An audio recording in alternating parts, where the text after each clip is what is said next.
Next gen நேயர்கள் அனைவருக்கும் இனிய நல்வாழ்த்துக்கள். எல்லோரும் நன்றாக இருப்பீர்கள். இப்பொழுது 2026 மாசி மாதம் 12 ராசிக்காரர்களுக்கு எப்படிப்பட்ட பலன்களை தரும் அப்படிங்கிறத பார்த்தலாம்.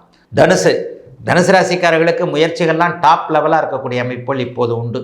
முயற்சிகள் இருக்குங்கய்யா, பலிக்குமா பலிக்காதா? கண்டிப்பாக பலிக்கக்கூடிய அமைப்பு.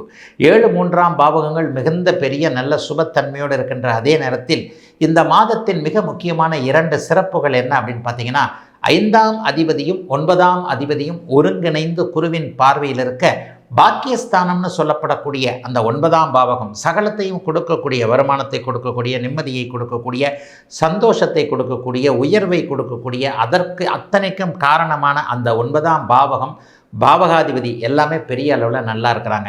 9க்குடையவர் அப்படியே 3ஆம் இடத்தில் அமர்ந்து, சூரியன் 3ஆம் இடத்துல இருந்தாலே பெரிய நன்மைகள் உண்டு. மாசி மாதம் எப்போவுமே தனுசு ராசிக்காரர்களுக்கு பெரிய சோதனைகளை கண்டிப்பாக செய்யாது.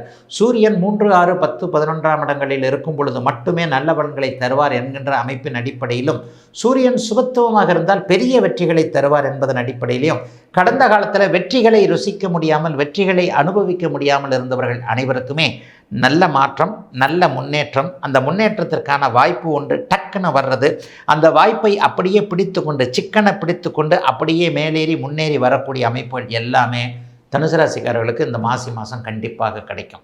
ஆகவே எதை பற்றியும் கவலைப்பட வேண்டாம். பெரிய பெரிய வாய்ப்புகள் வரும். அந்த வாய்ப்புகளை சரியாகவே பிடித்து கொண்டு இது பண்ணுவீங்க. அடுத்து ஜூன் மாதம் உங்களுடைய ராசிநாதன் உச்சத்தை அடைய போகிறார். இன்னும் ஒரு வருஷம் 2 வருஷத்துக்கு தனுசு ராசிக்காரர்களுக்கு பெரிய கவலைகள் கண்டிப்பாக கிடையாது. எதிர்ப்புகள் எல்லாம் அடிபணியும் அப்படிங்கிறது இன்னொரு முக்கியமான ஒரு செய்தி. எதிர்ப்புகள் அடிப்பணி, உங்களுக்காக நீங்கள் எந்த முயற்சியும் பண்ண வேண்டாம். உங்களுடைய திறமைகளை பார்த்து விட்டு இவரை ஒன்றுமே பண்ண முடியாது, இவர் பக்கத்தில் உட்கார்ந்துருந்தாலே நமக்கு கொஞ்சம் நல்ல பேர் என்கின்ற மாதிரியாக எதிர்ப்புகள் எல்லாம் அடிபணியக்கூடிய தன்மைகளும் தனுசு ராசிக்காரர்களுக்கு இந்த மாதத்திலிருந்தே ஆரம்பிக்கின்றன. ஆக மாசி மாதம் நல்ல முன்னேற்றத்தை கண்டிப்பாக கொடுக்கும்.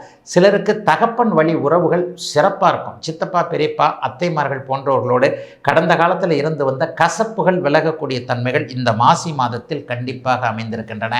எதை பற்றியும் ஒரு விதமான ஒரு நெகட்டிவான அமைப்புகள், நெகட்டிவான எண்ணங்கள் இருந்தவர்கள் கூட அதையெல்லாம் அப்படி தூக்கி தூர போட்டுட்டு நம்ம தான் ஜெயிப்போம், நம்ம தான் நல்லா இருப்போன்ற மாதிரியான பாசிட்டிவான எண்ணங்களுக்குள்ளே கண்டிப்பாக வருவீங்க.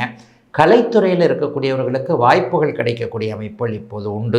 கலைத்துறை, எழுத்துத்துறை, சோஷியல் மீடியாவில் சம்பாதிக்கணும்னு நினைக்கிறவங்க, வீடியோ போட்டு சம்பாதிக்கணும், இன்ஸ்டாகிராமில் அப்படி பார்க்கணும், இப்படி பார்க்கணும், வியூஸ் அதிகம் வச்சு போய் சம்பாதிக்கணும்னு நினைக்கக்கூடியவர்கள் திடீர் பிரபலம் அடையக்கூடிய அமைப்புகளும் தனுசு ராசிக்காரர்களுக்கு இந்த மாதம் உண்டு. ஏன்னா கீர்த்தி ஸ்தானம் வலுவாக இருக்குது பாருங்கள். 3ஆம் இடத்துல சூரியனும் செவ்வாயும் சேர்ந்து 3ஆம் அதிபதி வலுவாக சுபத்துவமாக இந்த மாதத்தின் பிற்பகுதியில் அமைவதால் புகழடையக்கூடிய, திடீர் புகழ், திடீர் பிரபலம் கிடைக்கக்கூடிய அருமையான மாதமாக அமைஞ்சிருக்குங்க. அத்தனை தனுசு ராசிக்காரர்களுக்கும் இந்த மாசி மாதம்